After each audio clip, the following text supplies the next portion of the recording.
Film 92 میں welcome. Channel کو subscribe کرتے وقت بیل کو کلک کرنا مت بھولیے تاکہ آپ کو چینل کی ہر نئی ویڈیو کے بارے میں بروقت معلومات مل سکیں۔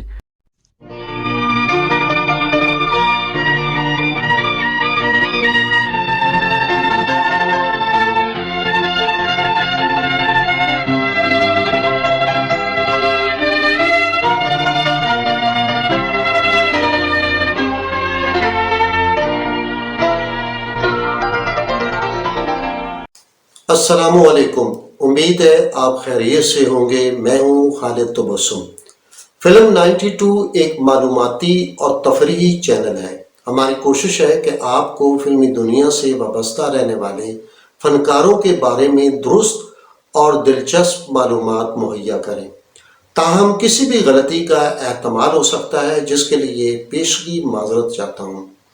اس وقت ہم جس فلمی شخصیت کے بارے میں گفتگو کرنے جا رہے ہیں اس کا نام نیّر سلطانہ ہے۔ وہ ان چند فنکاروں میں سے ایک ہیں جن کا تعلق ایک معزز گھرانے سے تھا، جس کا اداکاری سے دور دور تک کوئی واسطہ نہ تھا۔ نیّر سلطانہ فلمی دنیا کی ایک باوقار اور سنجیدہ اداکارہ تھیں، جنہیں جذباتی مکالموں کی ادائیگی میں کمال حاصل تھا۔ اسی لیے ایک ایسا وقت آیا جب وہ اپنی اس خصوصیت کے باعث ملکہ جذبات کے نام سے پکاری جانے لگیں۔ انہوں نے بے شمار اردو فلموں میں بے مثل اداکاری کے انمرٹ نقوش چھوڑے ہیں، جن سے کلاسک فلموں کے شائقین آج بھی محظوظ ہوتے ہیں۔ نیّر سلطانہ کا اصل نام طیبہ بانو تھا اور وہ 4 مارچ 1937 کو علی گڑھ میں پیدا ہوئیں۔ ابتدائی تعلیم کے لیے علی گڑھ کے ایک اسکول میں جانا شروع کیا۔ ابھی 5ویں میں تھیں کہ پاکستان بن گیا، لیکن ان کا گھرانہ ہجرت کے لیے تیار نہ ہوا۔ آنے والے وقت میں جب بھارت میں رہ جانے والے مسلمانوں کے لیے عرصہ حیات تنگ ہونے لگا تو طیبہ بانو کے والدین نے پاکستان منتقل ہونے کا فیصلہ کیا۔ 1954 میں ان کا خاندان علی گڑھ چھوڑ کر کراچی میں آ کر آباد ہو گیا۔ کراچی میں طیبہ نے اپنے ادھورے تعلیمی سلسلے کو دوبارہ شروع کیا اور اچھے نمبروں سے میٹرک پاس کر لیا۔ امتحان سے فراغت پانے کے بعد وہ سیر و تفریح کی غرض سے لاہور آئیں اور اپنے والد کے دوست یعقوب لودھی کے گھر قیام کیا۔ یعقوب لودھی معروف فلمی اداکارہ شمیم کے والد تھے۔ غالباً فلمی دنیا کے کیمرہ مین رشید لودھی بھی ان کے رشتہ دار تھے۔ اداکارہ شمیم نے اپنے فلمی کیریئر کا آغاز متحدہ ہندوستان کی فلمی دنیا سے کیا تھا۔ بعد ازاں پاکستان میں آ کر چند کامیاب فلموں میں کام کیا اور پھر معروف فلم ساز و ہدایت کار انور کمال پاشا سے شادی کر کے فلمی دنیا چھوڑ کر گھر گرہستی کو سنبھال لیا۔ انہی دنوں انور کمال پاشا نے طیبہ بانو کو پہلی مرتبہ دیکھا تو ان کی معصومیت اور سادگی سے بہت متاثر ہوئے۔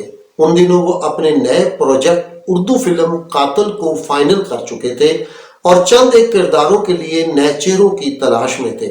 اس سے قبل ان کی 2 فلمیں 2 آنسو اور گمنام نے کافی مقبولیت حاصل کی تھی۔ انور کمال پاشا ہمیشہ نئے ٹیلنٹ کی تلاش میں رہتے تھے۔ طیبہ بانو کی صورت میں انہیں ایک نیا ٹیلنٹ نظر آیا۔ انہوں نے خیال کیا کہ اگر طیبہ فلموں میں آ جائے تو وہ اپنی شکل و صورت کی بدولت بہت کامیابی حاصل کرے گی۔ قاتل کے مرکزی کرداروں کے لیے انہوں نے صبیہ خانم اور سنتوش کمار کا انتخاب کر لیا تھا اور بعض اہم کرداروں کے لیے فنکاروں کی کھوج میں تھے۔ طیبہ بانو کی شکل میں انہیں اپنے ایک کردار کو زندگی ملتی محسوس ہوئی۔ یہ کردار فلم کے ہیرو بانکے کی بہن کا تھا۔ بانکا گاؤں کا ایک بھولا بالا نوجوان تھا جو نوکری نہ ملنے کی وجہ سے جوئے کی لت کا شکار ہو جاتا ہے۔ طیبہ بانکے کی بہن کے روپ میں 100% فٹ نظر آتی تھی، جو گاؤں کی ایک معصوم صورت، پاکیزہ جمال اور سادگی کا عمدہ نمونہ تھی۔ انور کمال پاشا نے موقع محل دیکھتے ہی طیبہ سے اپنی اس خواہش کا اظہار کیا تو وہ فلموں کا نام سنتے ہی دہل سی گئی۔ اس سلسلے میں انہوں نے اس کے والدین سے بات کی تو انہوں نے طیبہ کو کسی فلم میں کام کرنے کی اجازت دینے سے صاف انکار کر دیا۔ ان کا موقف تھا کہ ان کا گھرانہ لڑکیوں کو اس نوعیت کی اجازت دینے کے حق میں نہیں۔ انور کمال پاشا کو اپنے تخیل کی ناؤ بہاؤ میں اترنے سے قبل ہی ڈوبتی نظر آئی، تو انہوں نے شمیم اور ان کے والد یعقوب لودھی سے مدد طلب کی۔ آخر طیبہ اور ان کے گھر والوں نے ان کے پہم اسرار اور یقین دہانیوں کے سامنے ہتھیار پھینک دیے۔ یوں انور کمال پاشا کو ایک نئے چہرے کو مطلوبہ کردار میں پیش کرنے کا موقع مل گیا۔ قاتل میں طیبہ کا کردار بہت مختصر تھا۔ وہ جتنے مناظر میں بھی نظر آئی، شائقین فلم اور فلمی دنیا کے لوگوں کی توجہ حاصل کرنے میں کامیاب رہی۔ 1954 میں جب قاتل زیر تکمیل تھی تو طیبہ بانو اچانک لاہور کی فلمی دنیا سے غائب ہو گئے۔ انور کمال پاشا پوری شد و مت سے فلم مکمل کرنے میں مصروف تھے اور صرف چند روز کا کام باقی رہ گیا تھا۔ طیبہ کے چند انتہائی ضروری مناظر ابھی فلم بند کیے جانے تھے کہ ایک روز خلاف توقع وہ سیٹ پر نہ پہنچی۔ کافی دیر انتظار کے بعد انور کمال پاشا نے فلم کے پروڈکشن مینیجر کو اس کے گھر بھیجا، جو انور کمال پاشا نے اسے کرائے پر لے کر دیا تھا۔ جب پروڈکشن مینیجر طیبہ بانو کے گھر پہنچا تو دروازے پر تالا پڑا دیکھ کر حیران رہ گیا۔ کافی دیر تک انتظار کرنے اور ارد گرد سے پوچھنے کے بعد وہ نامراد واپس لوٹا۔ حیران کن بات یہ تھی کہ طیبہ کی لاہور میں کوئی قرابت داری یا واقفیت بھی نہ تھی، جس کی بنا پر یہ تصور کیا جاتا کہ ہو سکتا ہے وہ ایمرجنسی میں ان کے پاس گئی ہو، اس لیے اس کا اچانک غائب ہونا معنی خیز تھا۔ طیبہ کی گمشدگی پر پورا فلم یونٹ حیران تھا۔ سب سے زیادہ پریشانی انور کمال پاشا کو تھی، جنہیں اپنی فلم تاخیر کا شکار ہوتی نظر آ رہی تھی۔ مجبوراً انہیں شوٹنگ پیک اپ کرنا پڑی۔ مسلسل 3 روز کے انتظار کے باوجود طیبہ کا کوئی اتا پتہ معلوم نہ ہو سکا۔ چوتھے روز انور کمال پاشا کو اس کا فون آیا۔ وہ کافی گھبرائی ہوئی تھی۔ اس نے انور کمال پاشا کو اپنی گمشدگی کا احوال بیان کرتے ہوئے اپنی مجبوری بتائی۔ انور کمال پاشا نہایت ضبط سے اسے سنتے رہے۔ طیبہ نے بتایا کہ اس کے بڑی بہنوئی کو اس کا فلموں میں کام کرنا ذرا بھی پسند نہیں۔ وہ اس کی بڑی بہن کے ساتھ گھر آیا اور اسے زبردستی اپنے ساتھ کراچی لے آیا۔ اب وہ مجبور ہے اور معافی مانگتی ہے۔ انور کمال پاشا کا یہ سن کر دماغ گھوم گیا اور انہوں نے طیبہ کو خوب کڑوی کسیلی سناتے ہوئے اپنی ذمہ داری کا احساس دلایا اور کہا کہ اس کی وجہ سے انہیں شدید مالی نقصان اٹھانا پڑا ہے، مگر طیبہ اپنی مجبوری کا رونا روتے ہوئے کہنے لگی کہ وہ اپنی بڑی بہن کو طلاق دلوا کر اس کا گھر اجاڑنے کا خطرہ مول نہیں لے سکتی، اسی لیے فی الحال فوری واپسی ممکن نہیں۔ اس کے بعد طیبہ نے ٹیلی فون بند کر دیا۔ انور کمال پاشا کو اس کے رویہ پر سخت غصہ آیا۔ آخر انہوں نے مسئلہ کو سلجھانے کے لیے اس پر ٹھنڈے دل و دماغ سے غور کرنے کا فیصلہ کیا۔ فلم میں طیبہ کا کردار انتہائی ضروری تھا اور چند سین ایسے تھے جن کو نظر انداز نہیں کیا جا سکتا تھا۔ اس کی جگہ کسی دوسری اداکارہ کے ساتھ ری ٹیک ممکن نہ تھا۔ بدقسمتی سے اگر کسی فلم کی تکمیل کے دوران کوئی فنکار مر جائے تو فلم ساز رو دھو کر صبر کر لیتا ہے، لیکن ایسی حالت میں جب فنکار زندہ سلامت موجود ہو اور وہ بقیہ کام کسی طور پر مکمل کرانے کے لیے رضامند نہ ہو تو کیا کیا جا سکتا ہے؟ انور کمال پاشا کے سامنے اب 2 راستے تھے کہ وہ خود کراچی جا کر طیبہ بانو کے بہنوئی سے بات کرے یا ری ٹیک کا نقصان برداشت کرے۔ اسی تذبذب میں وہ کوئی فیصلہ نہیں کر پا رہے تھے کہ ان کی بیوی شمیم نے ان کی پریشانی بھانپتے ہوئے وجہ دریافت کی تو انہوں نے طیبہ کے فون اور اپنی بے بسی کا ذکر کیا۔ شمیم نے انور کمال پاشا کا حوصلہ بڑھاتے ہوئے کہا کہ ایک بار وہ میاں کاردار کے ساتھ ان کی فلم میں کام کر رہی تھیں تو ان کے ساتھ ایسا ہی ایک واقعہ پیش آیا۔ اداکارہ نرملا اپنے کردار کا کلائمیکس سین چھوڑ کر چلی گئی۔ میاں صاحب ان حالات میں ذرا بھر نہ گھبرائے اور ایک دوسری اداکارہ کو چک یعنی پردے کے پیچھے کھڑا کر کے اس کے سائے کی مدد سے وہ سین فلما لیا۔ انور کمال پاشا کو اس سے ایک منفرد ترکیب مل گئی، چنانچہ انہوں نے مکالموں میں تھوڑی بہت رد و بدل کی اور ضروری سین اسی طرح فلم بند کیا۔ کمال پکچرز کے بینر تلے بنائی جانے والی قاتل جب 21 جنوری 1955 کو سنیما گھروں میں نمائش کے لیے پیش کی گئی تو عوام کی جانب سے اس کا زبردست استقبال کیا گیا۔ باکس آفس پر فلم ہٹ ثابت ہوئی۔ قاتل ایک میوزیکل فلم تھی جس کی ایک خاص بات یہ تھی کہ انور کمال پاشا نے اس فلم کے ذریعے فلمی دنیا کو 4 فنکار دیے جنہوں نے آنے والے وقت میں اپنی صلاحیتوں کو منوایا اور شہرت و مقبولیت پائی۔ ان میں نازلی یعنی نیر سلطانہ، مسرت نذیر، اسلم پرویز اور گلوکار سلیم رضا شامل تھے۔ قاتل کے فلم ساز آغا جی اے گل تھے اور کہانی انور کمال پاشا کے والد حکیم احمد شجاع نے تحریر کی تھی، جبکہ میوزک ماسٹر عنایت حسین نے ترتیب دیا۔ فلم کے کیمرہ مین رشید لودھی تھے جنہوں نے عمدہ فوٹوگرافی کی۔ اسلم پرویز ایک اچھے اداکار اور وزردار انسان تھے، ساتھی اداکاروں سے جلد بے تکلف ہو جاتے تھے۔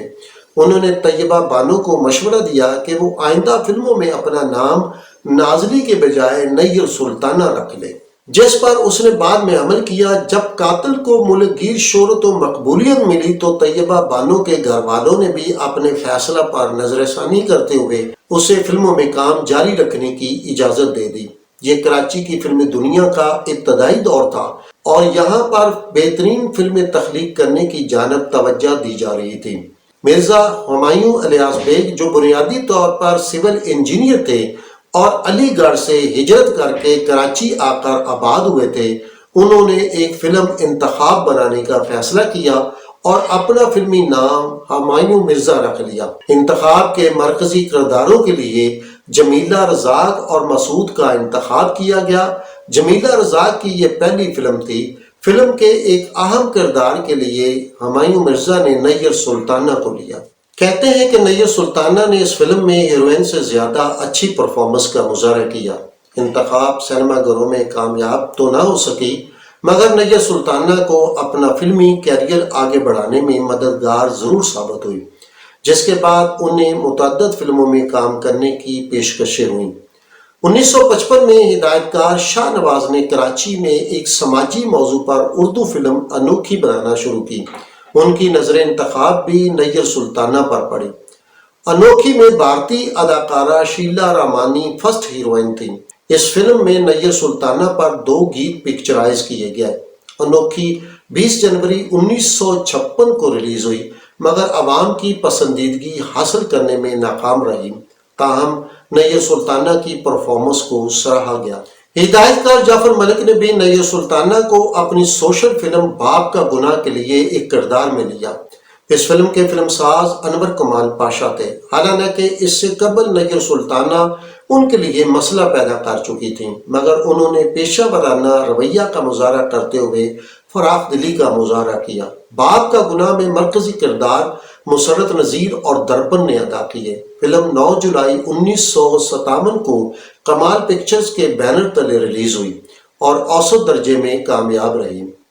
ہدایت کار ایم ایس ڈار نے بھی نیر سلطانہ کو محبت، نفرت اور انتقام کے جذبات پر مبنی اپنی فلم سردار میں سپورٹنگ رول میں لیا۔ اس فلم کی کہانی ساندل اور گوندل قبائل کے سیاسی اختلافات اور دشمنی پر مشتمل تھی۔ مرکزی کردار صوبیہ خانم اور سنتوش کمار نے ادا کیے۔ فلم کے معاون ہدایت کار خلیل کیسر تھے۔ موسیقار جی اے چشتی نے مدر دھنیں ترتیب دیں۔ فلم میں نیر سلطانہ پر زبیدہ خانم کا گایا گیت سپنوں میں کھوئے جب سب سوئے فلم بند کیا گیا۔ سردار مقبولیت کے لحاظ سے سپر ہٹ ثابت ہوئی، جو 6 ستمبر 1957 کو ریلیز کی گئی۔ انہی دنوں ہدایت کار جعفر ملک نے نیر سلطانہ پر مہربانی کرتے ہوئے اسے اپنی دوسری فلم 7 لاکھ میں بھی معاون اداکارہ کے طور پر ایک کردار میں لیا۔ 7 لاکھ کے فلم ساز سیف الدین صاحب تھے۔ اس فلم میں بھی صوبیہ خانم اور سنتوش کمار نے مرکزی کردار ادا کیے۔ موسیقار رشید عطرے کی ترتیب دی گئی دھن پر مبنی گیت آئے موسم سہانے رنگیلے کو بے پناہ شہرت ملی۔ سیف الدین صاحب کا لکھا یہ گیت زبیدہ خانم نے گایا اور اسے نیلو پر پکچرائز کیا گیا۔ نیر سلطانہ پر بھی کوثر پروین کا گایا گیت یہ ترچھی نظر یہ پتلی کمر ہر چیز یہاں بک جاتی ہے فلم بند کیا گیا۔ 7 لاکھ نے بھی ہر طرف دھوم مچا دی اور سپر ہٹ ثابت ہوئی۔ اسے 11 اکتوبر 1957 کو ریلیز کیا گیا۔ اب تک نیر سلطانہ کو معاون کرداروں میں لیا جا رہا تھا، لیکن ہدایت کار انور بیگ نے پہلی مرتبہ نیر سلطانہ کو اپنی اردو سوشل فلم بے گناہ میں ہیروئن کے کردار میں لینے کا رسک لیا، جبکہ ہیرو کا کردار خود ادا کیا۔ مشہور ویلن مظہر شاہ نے اپنے فلمی کیریئر کا آغاز اسی فلم سے کیا۔ بے گناہ 7 فروری 1958 کو سنیما گھروں کی زینت بنائی گئی، لیکن کوئی مارکہ سر نہ کر سکی۔ ہدایت کار مرتضیٰ چنگیزی کی فلم دل میں تو میں نیر سلطانہ کو صبیہ خانم اور اعجاز کے ساتھ معاون کردار دیا گیا۔ ہدایت کار و مصنف عاشق بھٹی نے اسلامی فلم توحید میں نیر سلطانہ کو تانش کے مقابل کردار میں لیا۔ یہ فلم تخلیق کائنات کے اسلامی نظریہ کے حوالے سے ایک مذہبی فلم تھی۔ در حقیقت یہ 40 منٹ پر مشتمل ایک لیکچر تھا جسے دستاویزی فلم کے ساتھ پیش کیا گیا۔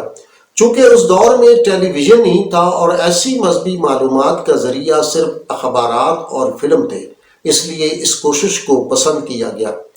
1958 میں ہدایت کار اے کے چودھری کی سوشل فلم آخری داؤ میں نیر سلطانہ پہلی مرتبہ اداکار حبیب کے ساتھ مرکزی کردار میں جلوہ گر ہوئی۔ دونوں کی جوڑی کو بے حد پسند کیا گیا۔ اس کے فوری بعد ہدایت کار لقمان کی آدمی ریلیز ہوئی، جس میں نیر سلطانہ نے یاسمین اور حبیب کے ساتھ کام کیا۔ آدمی میں نیر سلطانہ پر موسیقار مسرت الدین کی دھن پر ناہید نیازی کا گایا گیت میری محبت نے آرزو کے دیے جلائے فلم بند کیا گیا۔ نیر سلطانہ کی پرفارمنس کو سراہا گیا۔ سال 1959 میں ریلیز ہونے والی فلموں بچہ جمہورہ اور للکار میں بھی نیر سلطانہ نے معاون اداکارہ کے طور پر اہم کردار ادا کیے۔ ہدایت کار اسلم ایرانی نے انہیں مظلوم کے ٹائٹل رول کے لیے منتخب کیا۔ اس فلم میں ان کے ساتھ اسلم پرویز، اکمل اور شمیم آرا نے کام کیا۔ مظلوم میں ان پر 2 گانے پکچرائز کیے گئے۔ 1960 میں نیر سلطانہ کی 7 فلمیں ریلیز ہوئیں، جن میں ہدایت کار ضیاء سرحدی کی سوشل فلم راہ گزر، ہدایت کار اسلم ایرانی کی بہروپیہ، ہدایت کار لقمان کی ایاز، ہدایت کار آغا حسینی کی سوشل تخلیق خیبر میل اور ہدایت کار سلیم احمد کی ڈاکو کی لڑکی میں سیکنڈ ہیروئن اور معاون اداکارہ کے کردار ادا کیے، جبکہ ہدایت کار ریاض کی اردو سوشل فلم ایک تھی ماں کا ٹائٹل رول اور ہدایت کار ایس ایم یوسف کی سماجی اور معاشرتی کہانی پر بنائی جانے والی سپر ہٹ فلم سہیلی میں درپن کے مقابل مرکزی کردار ادا کیا۔ در حقیقت یہی وہ فلم تھی جس نے نیر سلطانہ کو بام عروج پر پہنچایا۔ یہ 2 سہیلیوں کی ایک منفرد کہانی تھی جس میں دونوں کی شادی ایک ہی شخص سے ہوتی ہے۔ سہیلی میں نیر سلطانہ کی اداکاری لاجواب تھی۔ ان کی سہیلی کا کردار شمیم آرا نے ادا کیا۔ دیگر اداکاروں میں بہار، اسلم پرویز، تالش اور سلمہ ممتاز نمایاں تھے۔ فیاض ہاشمی اور ناظم پانی پتی کی شاعری کو موسیقار اے حمید نے مدر اور دل چھو لینے والی دھنیں دیں، جس کی وجہ سے اکثر گانے بے حد مقبول ہوئے۔ خصوصاً نسیم بیگم کا گایا گانا ہم بھول گئے ہر بات مگر تیرا پیار نہیں بھولے، جو نیر سلطانہ پر فلم بند کیا گیا تھا، ہر زبان پر تھا۔ سریا بھی نیر سلطانہ کے کیریئر کی ایک ہٹ فلم تھی۔ سریا کا ٹائٹل رول انہوں نے نہایت خوبصورتی سے ادا کیا۔ ہدایت کار شباب کرانوی کی اس فلم میں ان کے ہیرو حبیب تھے۔ نیر سلطانہ اور حبیب نے ینگ ٹو اولڈ رول یادگار انداز میں نبھائے۔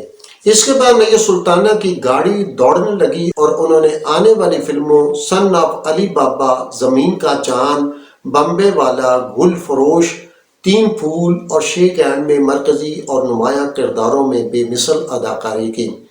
1962 میں ان کی 2 فلموں اولاد اور مہتاب نے سپر ہٹ کامیابی حاصل کی۔ دونوں فلموں میں ان کے ہیرو حبیب تھے اور دونوں کی فلمی جوڑی کو پسند کیا جانے لگا۔ اولاد ایک باوفا بیوی اور بے مثال ماں کی قربانیوں کی لازوال کہانی تھی، جسے ایس ایم یوسف نے ڈائریکٹ کیا۔ انہوں نے اداکار حبیب کے مشورہ پر وحید مراد کو پہلی مرتبہ اولاد کے ایک نمایاں کردار میں لیا۔ یوں اولاد وحید مراد کی پہلی باقاعدہ فلم تھی۔ اس فلم کا ایک گانا جو نیر سلطانہ پر پکچرائز کیا گیا وہ بہت پسند کیا گیا، جس کے بول تھے تم قوم کی ماں ہو سوچو ذرا، عورت سے ہمیں یہ کہنا ہے، اس کے بعد لوگوں نے نیہ سلطانہ کو قوم کی ماں اور حبیب کو قوم کا باپ کہنا شروع کر دیا تھا۔ ہدایت کار شباب کرانوی کی مہتاب نیہ سلطانہ کی ایک اور سپر ہٹ فلم ثابت ہوئی۔ اس فلم میں انہوں نے پھر حبیب کے مقابل ٹائٹل رول ادا کیا۔ اسی سال ان کی سنتوش کمار کے ساتھ فلم ساز و ہدایت کار خواجہ خورشید انور کی فلم گھونگھٹ بھی ہٹ رہی۔ 1963 نیہ سلطانہ کی زندگی میں ایک موڑ ثابت ہوا جب وہ ہدایت کار ایس سلیمان کی سوشل اور میوزیکل فلم باجی کا ٹائٹل رول اداکار درپن کے مقابل ادا کر رہی تھیں۔ اگرچہ اس سے قبل دونوں چند فلموں میں اکٹھے جلوہ گر ہو چکے تھے اور دونوں ایک دوسرے سے خاصے متاثر تھے۔ دونوں یہودی کی لڑکی میں بھی مرکزی کردار ادا کر رہے تھے اور درپن کی سحر انگیز شخصیت نے نیہ سلطانہ کو جکڑ لیا تھا۔ بالآخر اس نے دل کے آگے ہتھیار ڈال دیے اور جن دنوں باجی زیر تکمیل تھی دونوں نے شادی کر لی۔ یوں ایک گھریلو اداکارہ نے گھرداری کی ذمہ داریاں سنبھال لیں۔ 1963 میں نیہ سلطانہ کی باجی سمیت 6 فلمیں ریلیز ہوئیں، مگر شادی کے بعد انہوں نے فلموں سے دوری اختیار کر کے گھر پر توجہ مرکوز کی، جس کی وجہ سے 1964 اور 1965 میں انہوں نے ایک فلم یعنی شباب اور دیوداس میں کام کیا۔ 1966 اور 1967 میں کسی فلم میں کام نہ کیا۔ اس کے بعد نیہ سلطانہ نے 1971 تک صرف اکا دکا فلموں میں کام کیا۔ 1972 سے نیہ سلطانہ نے کریکٹر ایکٹر کرداروں میں جلوہ گر ہونا شروع کیا تو ماں کے کرداروں میں وہ فلم سازوں کے لیے ایک بہتر آپشن ثابت ہوئی۔ اس کے بعد وہ اپنی جذباتی اداکاری کے حوالے سے فلمی دنیا میں ملکہ جذبات کہلانے لگیں۔ 1975 میں انہوں نے 1977 میں 17 اور 1978 میں 16 فلموں میں کام کیا۔ اس طرح وہ 1990 تک فلمی دنیا میں سرگرم رہیں۔ جب ان کے شوہر درپن کا فلمی کیریئر زوال پذیر ہوا تو انہوں نے ایک ریکروٹنگ ایجنسی کھولی جس میں نیہ سلطانہ بھی ان کی مدد کرتی۔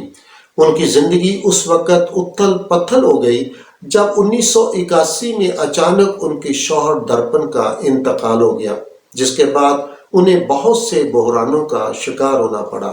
درپن کی وفات کے بعد ریکروٹنگ ایجنسی کا انتظام و انصرام نیئر نے خود سنبھال لیا اور ان کے 2 بیٹے ان کی مدد کرنے لگے، مگر سخت حالات کا مقابلہ کرتے کرتے وہ کینسر جیسے موذی مرض کا شکار ہو گئیں۔ آخر 27 اکتوبر 1992 کو اپنے لاکھوں پرستاروں کو افسردہ چھوڑ کر اس دار فانی سے کوچ کر گئیں۔ ان کا انتقال آغا خان ہسپتال کراچی میں ہوا۔